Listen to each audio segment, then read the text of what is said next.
Welcome to another episode of The Brand Called You, a podcast and podcast show that brings you leadership lessons, knowledge, experience, and wisdom from thousands of successful individuals from around the world.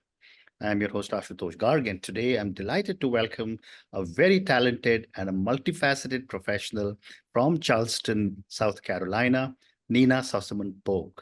Nina, welcome to the show. Well, hello, Ashutosh. So nice to get to know you, and thank you so much for having me here. Thank you.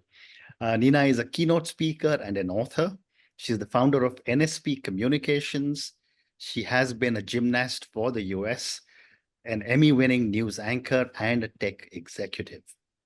So, Nina, before we talk about a lot of things, tell me about your own journey in brief.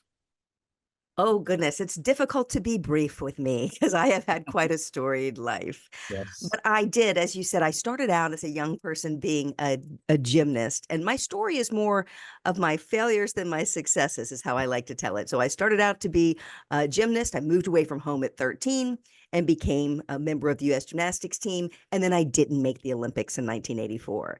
And then I went off to compete at university. And I competed at LSU, which is a big Division I school here in the United States.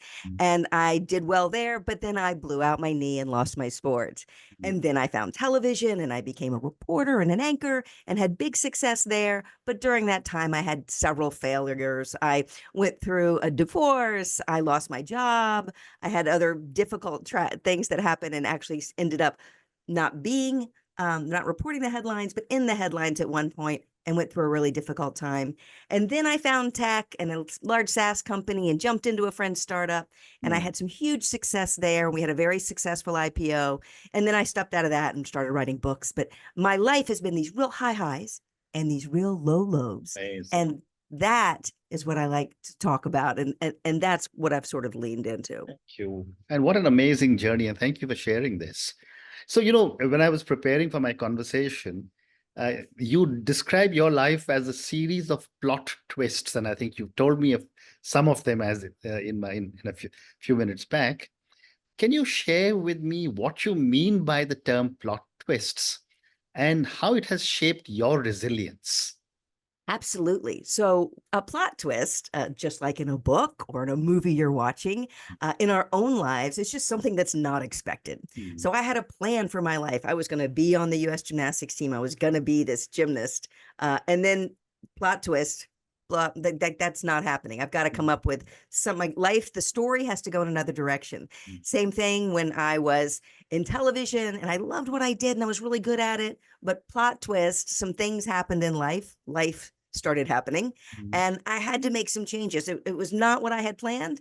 And it was a big change in my life. And so it took my life in a whole new direction, just like a plot twist would take a story in a new direction in our lives. When something happens that's not part of our plan, that takes our life in a new direction.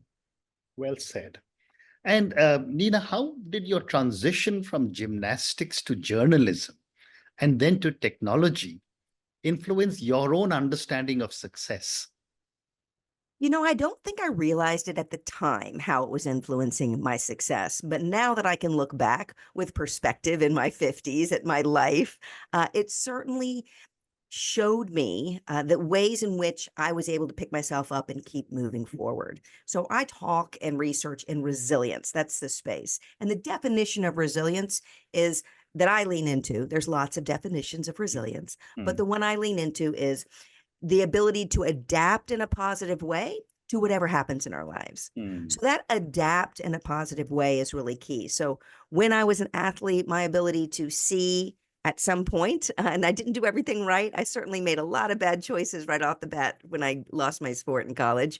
But my ability to see the future and imagine something different for myself has always been a part of me. And I call it my lifetime timeline thinking. So if you put your whole life on a timeline from the time you were born until we're not here anymore. So say I live to be 100, which I need to drink less wine and take better care of myself. But I would draw my timeline just like you would across a piece of paper, turn it sideways, horizontal, and put 10, 20, 30, 40, 50, all the way across. Correct. And I can look back at my life and see that when I couldn't do my sport anymore, that's at 19. That was just one dot on my line. And there's all that space ahead. And then I can look, and when I turned 50 and my kids left for college, I'd already had a big long stretch that had been television and a big long stretch that had been tech. And then you and I both, we were talking, and I think you're in your 60s. So you could put that dot on your timeline right now, and all of your amazing storied career and your successes and your accolades would come up to this point. Right. But there is this magical point, and mine would be a little behind yours, at 58. So, but right there. And then there's this magical point where all the space ahead is blank. And our ability to, when these big things happen, embrace that blank space ahead on our timeline and go, what could be there? The best could be the rest. We don't know. So that ability, somewhere in me, I had that ability to visualize a timeline and go, I have all this space ahead on my timeline that's blank. Let's come up with something cool to put there. Yeah. Fascinating. So much wisdom, that you're in everything that you're saying. And I'm going to be 68 next month, but I'm able to relate with so many things because we have lots of successes and there are downturns in life as well. So my next question for you, Nina, is what are some common misconceptions people have about resilience, and how can we overcome some of these? Well, I think people get resilience and persistence and grit all mixed up. So persistence is going hard and doing the same thing over and over and committing to it. And grit is sticking with it when it gets really hard. Resilience is something different. It's this adapt piece. It's learn and grow stronger and all those things, but it's this adapt piece of resilience that I don't think people really think about too often. And this is what makes you resilient. It is your ability to adapt, which means change in a positive way. So the best example I have is, no one likes to talk about it. We're going to do it. But the January of 2020, you woke up, Ash, and you had a plan for the year. You probably had goals or KPIs or something you were going to hit. And so you had a plan for the year.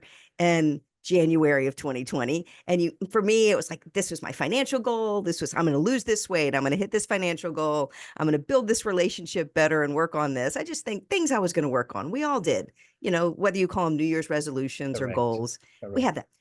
So 2020 starts and we have these, and then none of us got to do them like we thought we were going to. We couldn't just double down and go hard. Persistence wasn't going to get us there. Didn't matter. The world changed around us. So persistence wasn't going to work. Grit wasn't going to work. It didn't matter how much you wanted that thing. The world around us was changing. So those who were resilient, who were able to adapt in a positive way to our changing world, were the ones who had the most success. So I think the biggest misconception with resilience is that it's similar to persistence and grit, and it is not. It is, you are willing, you can see that the life's not going as planned, or even your day's not going as planned. It can be little stuff, but your ability to adapt, keep moving forward, adapt in a positive way and keep moving forward. That's resilience. Well said. Nina, you also talk about the constant struggle to succeed among high achievers. Can you talk a little bit about the success cycle that I read about and its impact on resilience? Yeah, so it's really interesting to think about the success cycle. I work with a lot of tech companies, and you and I know that world. And I speak at cybersecurity conferences and tech conferences. And what I hear is, it doesn't matter when I hit my target, they hand me a new target. When we do this release, there's another release, like whatever it is, there's another thing coming. So the high achievers are those of us, you and me, and probably all of your listeners, who are not okay with things just being like they are, just the status quo, nothing's going to change. The high achievers are the ones who want to keep doing more, be more, learn more, do more, give more back, like whatever your more is. You're not okay with just the status quo. So you keep raising the bar. And I think of it this way. The success cycle is you set a goal, okay? Or you put out a target for yourself and you get it in your head. Some people do their vision boards, whatever you want to do. Yeah. So you put your goal out there and then you start this circle that goes all the way around. First, you set the goal and then you learn about what's going to need to happen to make that goal happen. And then you do the work once you figure out, you try some things. This works, this doesn't. You're going around. So you learn and then you try some things and then you get it right. So you get to work and you work hard at it. You do the work, do the work, do the work. And then gets difficult. So you have to be persistent. You have to stick with it. And then at the end, there's always something to break through that sound barrier. There's something difficult at the end. So you have to have that grit, and then you finally, because you really want it, you do all those things and then you achieve, right? You come all the way around and you achieve. Yay, we achieved like this. We did the thing. We put out the release. We bought the house. We went on the vacation. It could be something simple. Yep. Or we, won the award, or you won the Olympics. We just had that. Like, you did the thing. And then you know what you do? You set a new goal. And you go around that same process again. So that's what I mean by the high achiever success cycle. It doesn't matter what goal you set, like, you'll do it and you're a high achiever. So you will work your tail off to get all the way around that circle and do all the things and achieve. And then when you get back up to the top and you achieve, you set a new goal. You raise that bar and you go around again, dog. So that's the high achiever success cycle. And it's stress that we create for ourselves. So a lot of what I talk about is how do you stay in that cycle? Because you want to be great. You truly don't want to be ordinary or average. You've decided that you want to do more. Absolutely. But you're going to continue to raise the bar on yourself. Well said. The other term or set of words I picked up, and I thought I've got to ask you, is reverse resume. Talk to me about the concept of the reverse resume and how it has been a strength for you. Absolutely. And it was interesting. You shared with me a little bit about your background before we began. And you've had your resume, the things that we talk about when we meet someone, or if we've looked them up on LinkedIn, or when we get someone's resume. The resume is, if we draw that timeline again, are all those dot points above the line of the things that we've achieved. Our resume is our achievements. We did this, we won this, we worked at this company, we got this title. We had the kids, like all the things. Like your resume is across the top of that line. What I call your reverse resume is down below the line, and it's all the things that you've overcome. It's all the things that you were challenged with and the challenges you've overcome. So under that line, on that same piece of paper, you could go through and put, oh, I didn't get this job, or I failed here, or I got fired here, or went through a divorce, or had a medical issue, or had a child with a problem, or raised a child with a disability, or had to move when I didn't want to, or had a natural disaster rock my world. Like, below the line are all the things that you have overcome. And that part is your reverse resume. And I truly believe when you look at those things in a person's life, those things are what make them stronger. It's what makes them who they are. And I think when you hire someone, or when you're working with someone, finding out a little bit about that reverse resume, what they bring to the table in a difficult situation, is really important. So it's not just the resume and the accolades, but what have you overcome? You don't want a whole team of, especially like if you have a leadership team, or you're pulling together a whole team for a big project, you don't want a whole team of people who've never overcome, who've had easy lives. It all just came to, you want the people who've overcome some things, who can get you through the tough times. Very well said. Nina, you were telling me that you do a lot of speaking at corporate events. How can leaders foster a culture of resilience within their teams or organizations? There are several ways. And when I talk to leadership groups, a lot of what I talk about is their own leading by example, obviously. And part of it is being a leader who is resilient and knows that things may not go right and they may fail. And there's fail fast, there's fail forward, all the way to the way people talk. But then also, as a leader, creating a culture where you're allowed to not always have success and win, where you accept the failures, where it's okay to not get it right. Creating a culture where you embrace the people who try the hard things and maybe don't get there either quickly, or don't, or have a failure or a challenge that they have to face and overcome. So the leadership one is leading with an example of resilience, knowing that and being open and authentic with, hey, I didn't get everything right either. Let's work through this together. And then also creating a culture where it's okay to fail, to ask questions, to put it out there when things aren't going well. And part of what my framework is pulling in other people to find people to support you and help you get to the next level when things aren't going well. So people aren't afraid to come forward and say, hey, I need help with this, or hey, I have a great idea, on both ends. Well said. So let's now talk about handling failure and success. And, again, when I was reading about you, you've done a lot of work in this area. Can you talk to us a little bit about the importance of self-reflection in handling both success and failure? Yeah, we just had the Olympics as we're recording this. I know it'll be out there for years, but right now, as we're recording this, we just all watched the Olympics, and we saw so many stories of success, and we saw stories of failure too. But the stories of success are so front and center. So Mm, my thinking, I've talked a little bit about failure, being able to, adapt and get back up over that line, as I call it, be able to look at yourself on a timeline, know that it's just part of your story. A bad year is not a bad life or whatever. But you can have a bad chapter and it's not a bad lifetime. So that's that piece. But when I talk about the success piece on the other end of it, mm, it is the same. So say you get a horrible medical diagnosis, or you get you go through something really difficult, and you're like, this is the worst day ever. This is ruined everything. But this word "yet," this is my worst day yet, could mm. be in there. You're like, there, who knows what's out in front of you? Yeah. It's the same on the other end. I like to flip that up to the top of that timeline and go, hey, you just won the Olympics. And I Mm, wish I could just pop it into the brains of these young kids who are answering these questions when these reporters ask, like, isn't this the best day of your life? I want them to say, it's the best day yet, and just use that language around yet, mm. because it builds hope, and it has this concept of what's next.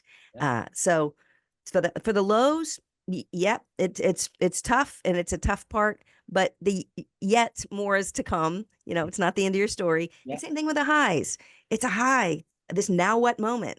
Mm. Yet, who knows all that blank space ahead on your timeline? What could go there? Amazing. As they say, the best is yet to come. You never Um, know. my next question is, what strategies do you use to stay positive and move forward after experiencing a failure? Well, there's four pieces. There's four strategies that I put into my framework, and I use the phrase TIPS, Mm, TIPS, because people are always asking me for tips. So mm. that's the acronym I use. And the TIPS is the first T is that timeline thinking, all Yeah. that blank space ahead. And then the second piece is isolate. So not looking back on your timeline. Mm. Any good therapist will tell you, if you're looking back on and the would have, should have, could have, Yeah. that is where depression lives. And looking forward is where anxiety lives. Like Mm. I wish, the doomsday scenarios and the what Yeah. ifs. So isolate is the second part. So now we put it on our timeline, we isolate it, draw lines on both sides of it. Mm. What are we actually dealing with right now that we can take action on? Mm. And then I say draw a circle around it. And this is the P, it's people. Who are Mm. the people in that are helping or hurting? And we can take all the people in our lives and put them in two columns: people who are helping us with whatever we're handling, and people who are hurting our forward progress. And Mm. then we can kind of look at who our people are and edit them. Mm. And then we also may be missing someone. We may need to pull somebody into that circle with us to help move forward in something. And, the people who aren't helping need to move out. And then the S, the tips, the S is the story. And Mm. this probably answers your question better than anything. So what do we do when something happens to us? Put on the timeline, figure out exactly what we're dealing with, pull in the right people, and then craft this story, which is, what are the words in our head? The Right. words in our head come out of our mouth, and that becomes our story. And a lot of times we do this self-sabotage. We overgeneralize. This always happens to me. Another way we self-sabotage is catastrophize. This is ruined. This is Mm. never going to work. Yeah. That language. Or we jump to conclusions, just because this happened means everything else is going to mess up. Or we exaggerate. I have 8,000 things to do. I have a million JIRAs I got to Mm. clear, whatever it is that we're working with. Or we belabor, we go back to that what if, shoulda, coulda. So Mm. the self-sabotage, the words in our head come out of our mouth, and that becomes our story. Mm. And so we have to be really careful with that language. What are we calling this? I usually have someone write it at the bottom of that same piece of paper. It's a challenge. It's something I'm working on. It's a lot of things. And the way in which you talk about whatever this is that you're going through does become the story that you believe yourself and that the people around you believe. And if you're always negative, no one wants to be around that. And if you're positive and looking for people to help, they will jump in and help. So Mm. you're creating your own story there when something difficult happens. Mm. Well said. Time for one more question. And, this is for the thousands of people who will listen to our conversation. and a majority of them would be young, under 34 in USA and India. What advice or what lessons would you give to someone who's currently struggling with a failure and is finding it hard to see a way forward? I'm so glad you asked that question, because I truly believe if you're listening, if you are in the middle of something tough, we all go through tough times. I mean, Ash, you probably have not had a perfectly easy life. You've gone through stuff. I've gone through stuff. You won't meet anybody that hasn't. Some worse than me, harder things than me, some, who probably have not struggled much. But if you're struggling, know that there's all that blank space ahead. Know that it's okay to not be okay. Correct. It's okay to struggle, but Yeah.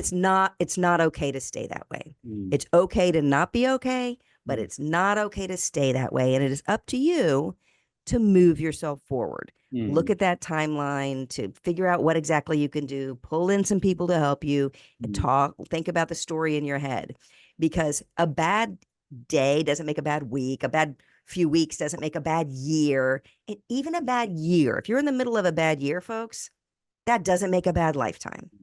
You don't know what's ahead. The best of this year could be the rest of this year, I always say, or the best of your life could be the rest of your life. You just don't know what the world might serve up for you. So it's okay to not be okay, but it's not okay to stay that way. Yeah. That's what I would tell them. Amazing. And on that note, Nina, and your incredible thoughts, it's okay to not be okay. I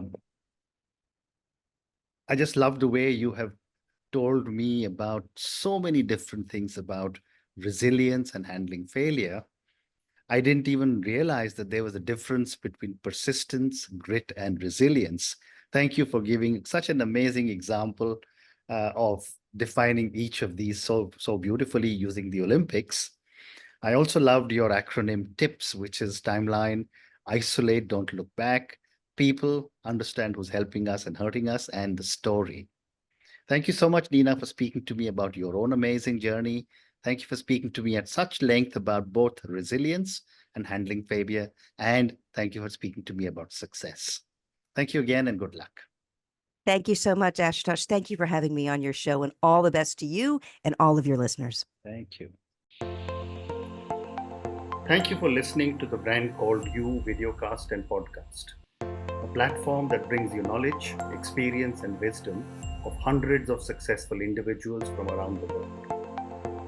Do visit our website www.tbcy.in to watch and listen to the stories of many more individuals. You can also follow us on YouTube, Facebook, Instagram, and Twitter. Just search for the Brand Called You.